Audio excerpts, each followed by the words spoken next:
अस्सलाम वालेकुम नाज़रीन, सियासत टीवी के प्राइम टाइम में आप सबका तहदील से इस्तकबाल है। मैं हूं फरजान अहमद। सबसे पहले पेश है प्राइम टाइम की हेडलाइंस।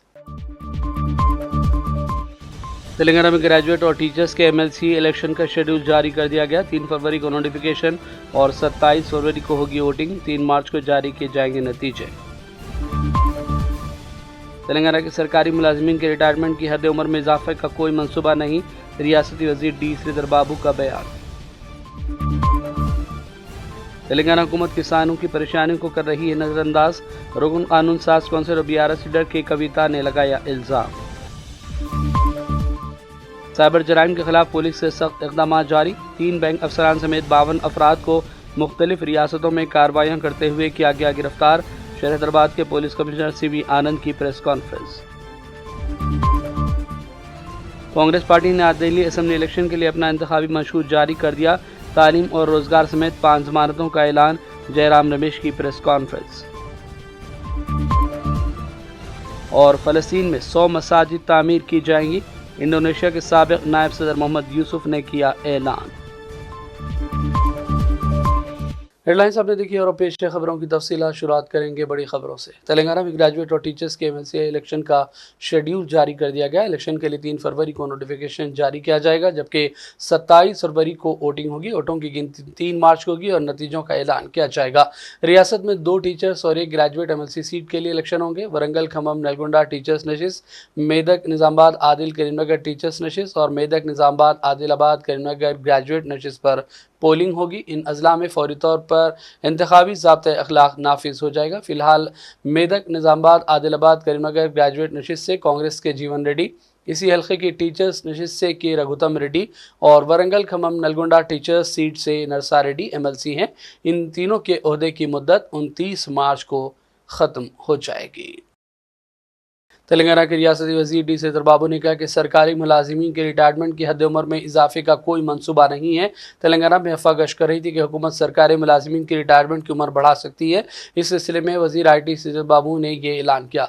सेक्रेटरीट में मीडिया से बातचीत के दौरान उन्होंने कहा कि कांग्रेस हुकूमत के पास सरकारी मुलाजिमीन की रिटायरमेंट की उम्र बढ़ाने का कोई मंसूबा नहीं है। सनती तरक्की में लॉजिस्टिक्स रीढ़ की हड्डी की हैसियत रखता है। उन्होंने बताया कि हुकूमत तेलंगाना में एक ड्राई पोर्ट बनाने के लिए काम कर रही है। प्रोजेक्ट सरकारी और खानगी शराकतदारी से मुकम्मल होकर इसके लिए मंजूरी भी हासिल कर ली गई है।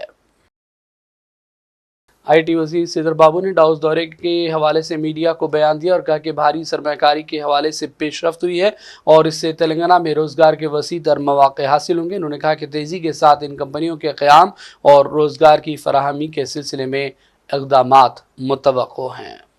No, actually, meetings over there in Davos is very productive.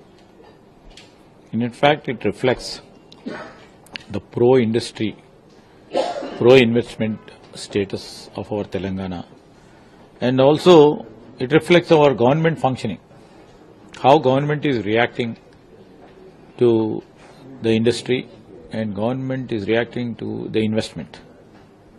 Ultimately, the government focus is to improve the quality of the citizen. How we can do it is to provide employment for those people and also sees that the investment comes in a big way and the revenue of the state stream grows in a big way. So we will look the investments in 3 phases, in 3 angles. One is investments in big size and creating employment for our unemployed graduates. Third is to improve the quality of the citizen's lifestyle. That is the most important and priority sector what we take.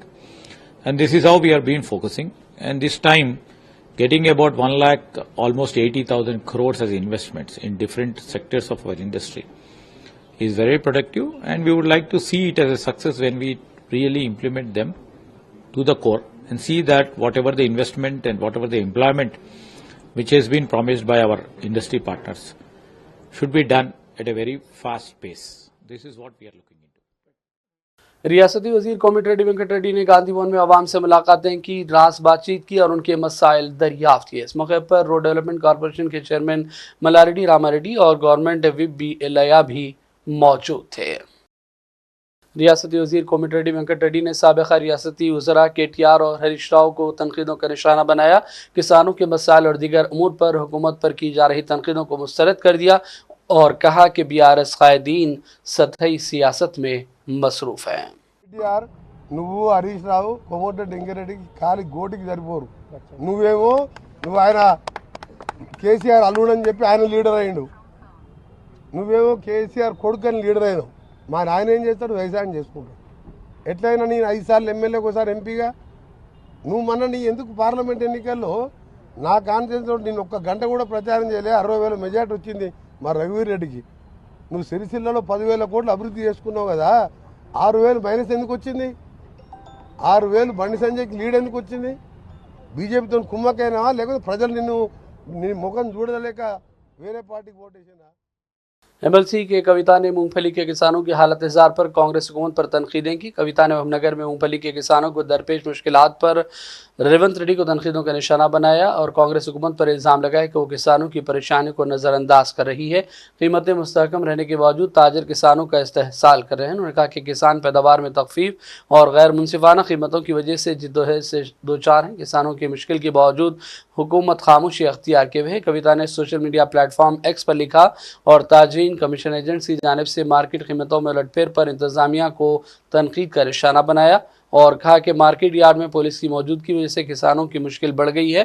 उन्होंने हुकूमत पर जोर दिया कि वो सूरत हाल मजीद ख़राब होने से बचाए। और इंडिया मिली काउंसिल तेलंगाना की जानिब से तेलंगाना की अक़लियतों की माशी और समाजी सूरत हाल समेत दीगर अमूर पर दानिश्वरों ने तबादले ख्याल किया। इस प्रोग्राम से all India Muslim personal board के सदर मौलाना खालिद सैफुल्लाह रहमानी और दीगर कई शख्सियात ने खिताब किया। आइए देखते हैं चंद अहम बयानात। ये सही माहौल में पा रहा है या इसमें कोई जबर है, कोई जुल्म है, कोई लालच है? तो अगर वक्फ बोर्ड के हमारे अहबाब सिर्फ एक शोबे की बात मैं कर रहा हूँ, मुस्लिम समाज में तलाक के वाक़यात बढ़ रहे हैं। आप जहाँ भी कोर्ट में जाइए बुर्क़ापोश ख़वातीन की बड़ी तादाद है। ठीक है, आपको अदालती इख्तियारात नहीं हो, लेकिन आप मुस्लिम जोड़ों की तफ़हीम, उनको आपस में समझाना, उनके रिश्तों को जोड़ कर रखना, इसके लिए कोशिशें तो कर सकते हैं। अगर वक्फ बोर्ड इस कोशिश को लेकर उठेगी तो उसका बड़ा असर होगा, उसकी एक अहमियत होगी, लोगों की निगाह में भी उसकी एक अहमियत रहेगी। तो मैं ये अर्ज़ कर रहा था कि हमें ये कोशिश करनी चाहिए, हुकूमत से तो हम मुतालबा करना हमारा हक़ है, हम इस मुल्क के शहरी हैं। तेलंगाना बनने के बाद क्या हुआ, तेलंगाना के 10 साल में, फिर उसके बाद 10 साल के अंदर एक 14 महीने की हुकूमत ने मुसलमानों के साथ क्या है उसके बारे में रोशनी डालने के लिए कहा गया है। मैं मुख्तसर से टाइम पे कोशिश करता हूँ कि आप जो कोशिश कर रहे हैं कि इस खतरे से दरिया भरता है। हमारी छोटी सी जुस्तजू, हमारी कोशिशों से अल्लाह चाहा तो हम बहुत कामयाब हो सकते हैं। इसकी मिसाल ये है कि 1993 में हमने त्रियनों में, जो विजय भास्कर जी चीफ मिनिस्टर थे, हम 2 मुतालिबात का बहुत गहराई से मुताला किया और स्टेट की हालात को देखकर हम 2 बड़े मुतालिबात रखे। पहला मुतालिबा था कि मुसलमानों को रिजर्वेशन दो, उन्हें बैकवर्ड क्लास में मिलाइए, ये पहला मुतालिबा था। दूसरा मुतालिबा था हमारा कि हमको भी हमारा बजट हो, हमारा एक डिपार्टमेंट हो, अक़लियती बहबूद यानी माइनॉरिटी वेलफेयर डिपार्टमेंट हो। अप्रोच नहीं था, कोई आते नहीं तो कोई जानकारी नहीं थी। जब मैं गया चार्ज के बाद फिर उन लोगों को बुलाया, मैं बैठा बात किया उनके साथ, चाय के साथ डायलॉग किया। तो बोलते कि क्योंकि मैं ऑर्गेनाइजेशन अल्हम्दुलिल्लाह 25 साल से ऑर्गेनाइजेशन में वो पार्टी के, तो लोग जानते थे। तो लोग बोले कि आपसे पहले कभी हमारे गेट में अंदर एंट्री नहीं थी, हमको कोई पूछता नहीं था, ना तो हमको कोई इन्फॉर्मेशन आती थी। उसके बाद फिर मैंने पूरा नेशनल और स्टेट और उर्दू तेलुगु मीडिया के पूरे ग्रुप्स बना के, अब जो भी एक्टिविटी होती है वोट के, वो इमीडिएट में ग्रुप्स में डाल के सभी लोगों को इन्फॉर्म करता हूँ। प्रोफेसर राथिन राय जो कि माहिर माशियात हैं, उन्होंने गुरु स्वामी सेंटर हैदराबाद में लेक्चर दिया और हिंदुस्तानी मईशत और इससे जुड़े दीगर कई उमूर पर इजहार ख्याल किया। takes place because in the days of the license Raj what was licensed, what was delicensed, customs duty, what would go up, what would come down, was of great interest. And the lobbies would work to do that. There was a time when Dhirubhai Ambani and Nasli Wadia would fight to change the duty structures of DMT and PTA so that their companies can become more profitable or less profitable. And the interest in the budget was who wins. So who wins actually was determined by who pays how much, to whom. And so then the bosses would fight among themselves, the lobbyists. So this is the democratic process at work. Anyway, so worked on. So this is a big hoax. Tomorrow is a big media event. Most of us have made a lot of money comment on TV because TV now is becoming competitive and their fees have all increased. What started with a sitting fee of 300 rupees now goes into lakhs. So sit there and appear intelligent. But it's a hoax because nothing changes. Everything is there, set, cast in stone. And the Manmohan Singh's budget is remembered not because he did anything with the finances, but because he announced the scrapping of the industrial licensing policy. Nothing to do with the finances. The Prime Minister wanted it. He said, put it in your speech. And it was put in a speech much against Dr. Singh's own instincts, because 2 months before that, he had written the South-South report, which ranted and raved against globalization and liberalization and what was happening in the world of high finance. And suddenly he was... शहर हैदराबाद के police commissioner CV आनंद ने press conference की और कहा कि cyber जराइम के खिलाफ police सख्त कार्रवाइयाँ कर रही हैं। उन्होंने कहा कि 3 बैंक अफसरान समेत 52 अफराद को मुख्तलिफ रियासतों में खुसूसी ऑपरेशन करते हुए गिरफ्तार किया गया है। हमारे नुमाइंदे मोहम्मद यूसुफ की इत्तला के मुताबिक खुसूसी ऑपरेशन के दौरान साइबर जराइम खासतौर पर मालियाती धोखाधड़ी और फ्रॉड के हवाले से बड़े पैमाने पर कार्रवाइयाँ अंजाम दी गई। आप सबको पता है हैदराबाद का साइबर क्राइम पुलिस टीम बहुत पिछले साल भी काफ़ी क्राइम्स डिटेक्ट किए थे। ये साल हम डिसाइड किए हैं कि नया टाइप ऑफ क्राइम जो है अभी साइबर क्राइम है और इसकी वजह से पब्लिक काफ़ी बेजार है। 13 सालों से लेके 90 साल तक ये विक्टिम्स हम देख रहे हैं। किसी को भी इसमें स्पेयर नहीं कर रहे हैं लोग, एक साइबर फ्रॉडस्टर्स। तो हम काफ़ी सीरियस लिए हैं और एक special operation cyber crime police station वाले लोग किए थे, जिसमें 1 महीने के अंदर 8 राष्ट्र में 8 रियासतों में गुजरात, कर्नाटका, आंध्र प्रदेश, न्यू दिल्ली, उत्तर प्रदेश, महाराष्ट्र, वेस्ट बंगाल, बिहार में घूमकर 52 क्रिमिनल्स को साइबर क्रिमिनल्स को पकड़ा और उसके तहत 33 केसेस डिटेक्ट हुए हैं हैदराबाद सिटी में। तेलंगाना में 74 केसेस डिटेक्ट हुए हैं और पूरे देश में, मुल्क में 576 केसेस डिटेक्ट हुए हैं। तो बहुत बड़ा काम है और इसमें इम्पॉर्टेंट टाइप्स ऑफ क्राइम्स जो हैं वो है ट्रेडिंग फ्रॉड 3 केस हैं, डिजिटल फ्रॉड 4 हैं, इन्वेस्टमेंट फ्रॉड 6 है और डेटा थेफ्ट फ्रॉड 2 है। बाकी सब एक हैं। एक क्रिप्टो करेंसी का भी है, जॉब फ्रॉड का 1 है, पार्ट टाइम जॉब का 1 है, सोशल मीडिया के 3 हैं। तो इसमें 85.32 करोड़ विक्टिम्स अपना पैसा गंवा दिए हैं और 3 करोड़ हमने फ्रीज़ किया है अब तक। और आप सब देख रहे हैं यहाँ पर कितना सीजर्स किए हैं। 43 mobile phones, 39 ATM cards, 17 passbooks, 54 chequebooks, SIM card 16, laptops 3, shelf stamps 13, Aadhaar cards, QR codes. Crypto currency आप पहली बार देख रहे हैं। क्रिप्टो करेंसी 40 लाख का सीज किए हैं, पहली बार है ये हिस्ट्री में। और नेट कैश भी 47 लाख तक रिकवरी किए हैं। तो बहुत अच्छा काम DCP cyber crimes Kavita, ACP cyber crime Shiv Mathur के सुपरविजन में ये हुआ है। शहर हैदराबाद के गोशामहल इलाके में 5वीं मरतबा सड़क ज़मीन में धंस गई। मुसलसल इन वाक़यात के बावजूद बल्दी अमला फौरी तौर पर इक़दामात से क़ासिर है। ताहम इस हादसे में किसी जानी नुकसान की कोई इत्तला नहीं है। रात देर गए मेयर हैदराबाद जी विजयलक्ष्मी और दीगर हुकाम ने इलाके का दौरा किया और सूरत हाल का शख्सी तौर पर जायज़ा लिया। शहर के गचिबौली इलाके में पुलिस ने एक जिस्म फरोशी के अड्डे पर छापा मारा और 9 अफराद को गिरफ्तार कर लिया, जिनमें खवातीन भी शामिल हैं। तफसीलात के मुताबिक TNGOs कॉलोनी में एक नौजवान गैर मुल्की खवातीन से जिस्म फरोशी करवा रहा था। पुलिस ने इसके खिलाफ कार्रवाई की और ये गिरफ्तारियां अमल में लाई गई। और अब बढ़ते हैं चंद अहम कौमी और आलमी खबरों की जानिब। कांग्रेस पार्टी ने आज दिल्ली असेंबली इलेक्शन के लिए अपना इंतखाबी मंशूर जारी कर दिया। इस मंशूर में 5 जमानतों का ऐलान भी किया गया जो दिल्ली के अवाम के लिए बहुत अहमियत रखती हैं। इस मौके पर कांग्रेस के सीनियर लीडर जयराम रमेश ने जोर दिया कि गारंटी का मतलब अवाम का हक है, जिसके मुताबिक अगर वादे पूरे न हुए तो अवाम कानूनी रास्ता इख्तियार कर सकते हैं। रोजगार की गारंटी, तालीम और सेहत की गारंटी, आलूदगी कम करने की गारंटी और पानी और सफाई की गारंटी का खास तौर पर वादा किया गया। मीडिया से बातचीत में जयराम रमेश ने दिल्ली के लिए कांग्रेस के वादों के हवाले से तफसीलात से आगाह किया। ये घोषणा पत्र में 20 ऐसे विषय हैं जिस पर कांग्रेस पार्टी के जो वादे हैं उस पर उसका जिक्र किया है।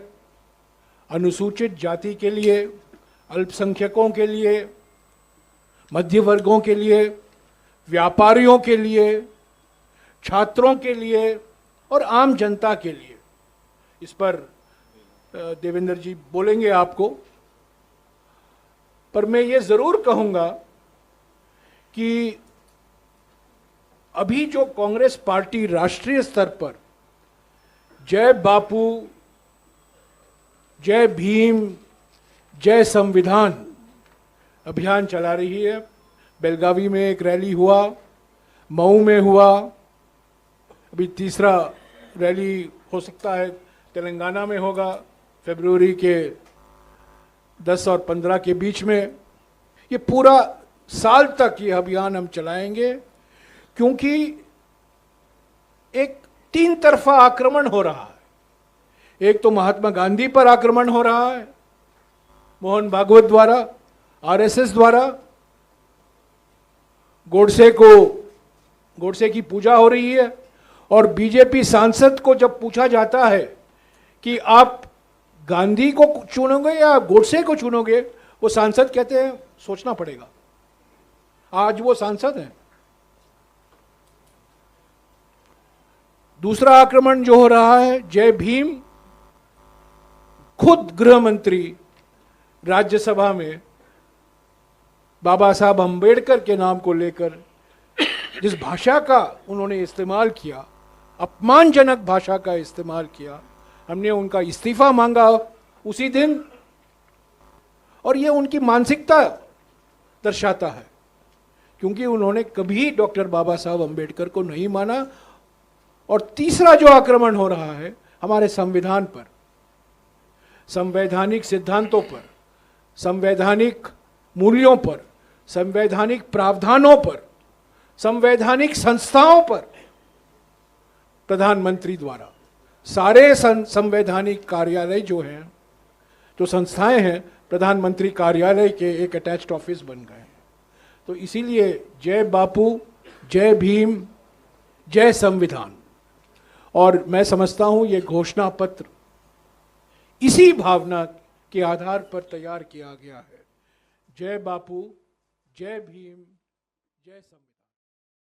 बीजेपी को छोड़कर कांग्रेस में शामिल हुई निगहत अब्बास ने प्रेस कॉन्फ्रेंस की और कांग्रेस क़यादत की भरपूर अंदाज में सताइश की। उन्होंने कहा कि अब बदलाव का वक्त आ गया है कि बीजेपी की मुस्लिम अक़लियत के खिलाफ सोच को ख़त्म करने के लिए सब मुत्तहिद होकर काम करें। उन्होंने कहा कि नफरत के मुकाबले में कांग्रेस का मोहब्बत वाला पैगाम गैर मामूली है और कांग्रेस एक अवामी पार्टी है, इसलिए वो बीजेपी छोड़कर कांग्रेस का साथ दे रही है। मंच पर उपस्थित सभी लोग जिन्होंने आज कांग्रेस पार्टी ज्वाइन करी है, मुझे लगता है ये कहीं ना कहीं एक बहुत बड़ा मैसेज पूरे देश को मिलता है, क्योंकि मैं सबका साथ, सबका विकास, सबका विश्वास कह देने थे, मुझे लगता है कि विश्वास नहीं आता। सत्ताधारी पार्टी को कहीं भी शोभा नहीं देता कि वो बटेंगे तो कटेंगे वाली राजनीति कर कर मैं सरल भाषा में इस बात को कहूंगी, एक तरह से एक समुदाय के लोगों को चाबी लगाने का काम किया जा रहा था कि आप उकसोगे तो लड़ोगे, और वही काम आज भारतीय जनता पार्टी ने करा है, चाहे वो उत्तर प्रदेश हो चाहे पूरे देश में हो। जहां जहां सरकार है वहां वहां लगातार एक समुदाय को सेकंड क्लास सिटीजन बनाकर छोड़ दिया गया है। और यही कारण रहा कि मैं उस सोच की तरफ आगे बढ़ रही हूं जो कांग्रेस पार्टी की सोच है कि साथ रहेंगे तो मजबूत रहेंगे। उसी को आगे बढ़ाकर आज कांग्रेस पार्टी की जो परंपरा निरंतर रही है, चाहे वो धर्मनिरपेक्षता के साथ काम करना हो, चाहे अल्पसंख्यक और हर समुदाय के लोगों को साथ लेकर आगे बढ़ना हो, हर वर्ग के लोगों को का उत्थान करना हो, उसके साथ मैं आगे बढ़ना चाहती हूं। और मुझे लगता है कि कांग्रेस पार्टी का ये मजबूत मंच हर समुदाय के लोगों को, हर वर्ग के लोगों को हर तरह से समानता का अधिकार भी देता है, अधिकारों की लड़ाई भी करता है। वफ़ तरमीम बिल पर मुश्तरका पार्लिमानी कमेटी की एक और मीटिंग आज अख्ताम को पहुंची, जिसमें बिल को 11 के मुकाबले में 14 वोटों से मंजूर किया गया। इस इजलास में तरामीम की तजावीज़ भी तलब की गई, जबकि अपोजिशन को अपनी मुखालिफत दर्ज करवाने के लिए वक्त दिया गया। अपोजिशन ने इसे गैर दस्तूरी करार दिया और मुसलमानों के मामलात में खुली मुदाखलत करार दिया है। महाकुंभ मेले में ज़बरदस्त हजूम के दौरान धक्कम-पील हुई, जिसमें कम से कम 20 अफराद की हिलाकत की इत्तला है। इस वाक़े में 100 से ज़्यादा अफराद ज़ख्मी भी हुए। फ़ौरन अमले ने ज़ख्मियों को अस्पताल पहुँचाया। स्नान करने के लिए कराच से बड़ी तादाद में अक़ीदतमंद प्रयागराज के त्रिवेणी संगम पहुँचे। हजूम की वजह से बैरिकेड्स टूट गए और भगदड़ के वाक़यात पेश आए। हलाकतों की तादाद में इजाफे के भी अंदेशे ज़ाहिर किए गए हैं। वज़ीर-ए-आज़म मोदी ने कुंभ मेले में भगदड़ और इंसानी जानों के ज़िया पर गहरे अफसोस का इजहार किया। आइए देखते हैं उनका ये बयान। आज की चुनाव सभा को संबोधन करने से पहले मैं महाकुंभ में जो दुखद हादसा हुआ है उस हादसे में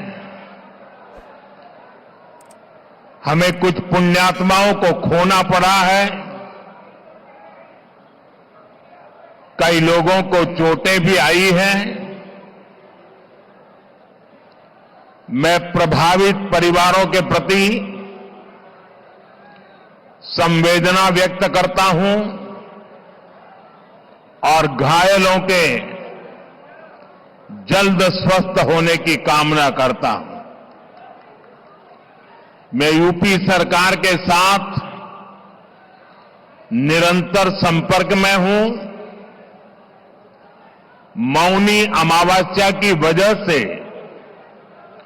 करोड़ों श्रद्धालु आज वहां पहुंचे हुए हैं। कुछ समय के लिए स्नान की प्रक्रिया में रुकावटें आई थी, लेकिन अब कई घंटों से सुचारू रूप से यात्री स्नान कर रहे हैं। मैं फिर एक बार उन परिवारजनों के प्रति अपनी संवेदना व्यक्त करता हूं। साथियों, दिल्ली का एक क्षेत्र यमुना जी के तट पर बसा है और इस इलाके में तो बाबा श्यामगिरी भी विराजते हैं।